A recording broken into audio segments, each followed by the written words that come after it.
Hello friends, this is Manali Bora, your teacher, your friend. I hope आप सब लोग अच्छे होंगे और आपकी स्टडी भी बहुत अच्छे से चल रही होगी।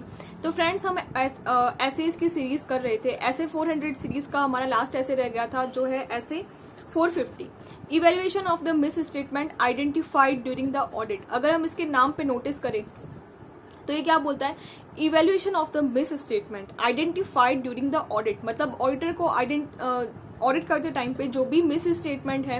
अब मिस स्टेटमेंट क्या होता है, एरर की वजह से भी हो सकती है, फ्रॉड की वजह से भी हो सकता है। हम बेसिक डेफिनेशन में रीड कर चुके हैं, तो आप वहां पे जाकर देख सकते हो मिस स्टेटमेंट किसको बोलता है। ठीक है, मतलब जैसा FRF बोलता है और जैसा एक्चुअल में है वो मैच नहीं करता, उसको बोलता है मिस स्टेटमेंट। आपको बेसिक आइडिया भी दे दिया मैंने। ठीक है, तो अगर ऑडिट के ड्यूरिंग अगर उसको कोई भी मिस स्टेटमेंट मिलती है, आइडेंटिफाई होती है, तो उसको इवेल्युएट करना और उसका इफेक्ट देखना।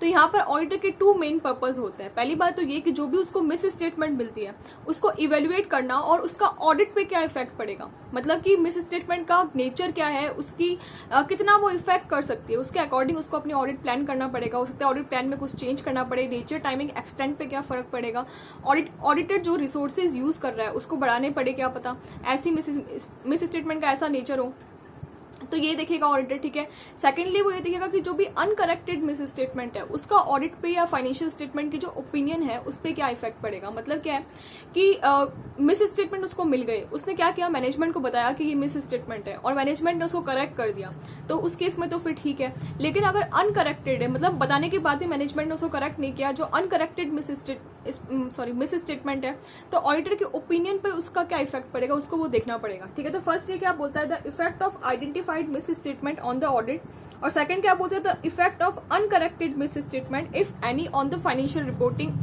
जो भी ओपिनियन है उस पर। ठीक है, तो यहाँ पर रिक्वायरमेंट क्या है, तो अगर मैं सिंपल वर्ड्स में बोलूँ, हम इस टेक्निकल लैंग्वेज को भी रीड करेंगे, लेकिन फर्स्ट मैं क्या आपको बताती हूँ। जैसे कि ऑडिटर क्या करेगा, जो भी उसको आइडेंटिफाइड हुई है मिस स्टेटमेंट उनको एक्यूमुलेट करेगा। ठीक है, एक्यूमुलेट करेगा, उसके बाद वो क्या दिखेगा कि कौन सी करेक्ट हो गई, कौन सी अनकरेक्ट है। जो अनकरेक्टेड मिस स्टेटमेंट है उसका ओपिनियन पे क्या इफेक्ट देना है वो दिखेगा, और जो भी मिस स्टेटमेंट है उसकी वजह से जो भी ऑडिट प्रोसीजर्स है, ऑडिट की जो भी नेचर, टाइमिंग, एक्सटेंट है, और जो भी उसकी रिसोर्सेज है उस पर क्या इफेक्ट पड़ेगा, उसको कैसे कैसे चेंजेस लाने हैं इन सब के अंदर, तो वो दिखेगा।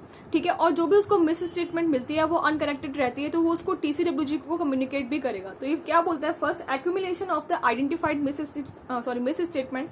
सेकेंड ये बोलता है consideration of identified miss statement on the audit progress. Third बोलता है communication and correction of the miss statement, मतलब कि वो कम्युनिकेट करेगा, मैनेजमेंट को करेक्ट करने को बोलेगा। फोर्थ ये बोलता है evaluating the effect of the uncorrected miss statement. जैसे कि मैंने आपको बताया कि वो अनकरेक्टेड मिस स्टेटमेंट है, उसको ओपिनियन पे इफेक्ट देखेगा। ठीक है, एंड लास्टली है communication with the TCWG in miss statement के रिगार्डिंग, जो भी उसको लगता है कि TCWG को कम्युनिकेट करना चाहिए तो वो कम्युनिकेट भी करेगा। तो इसके साथ ही हमारा ये ऐसे कंप्लीट होता है, बहुत छोटा सा ऐसे था। आई होप आपको समझ में आया होगा।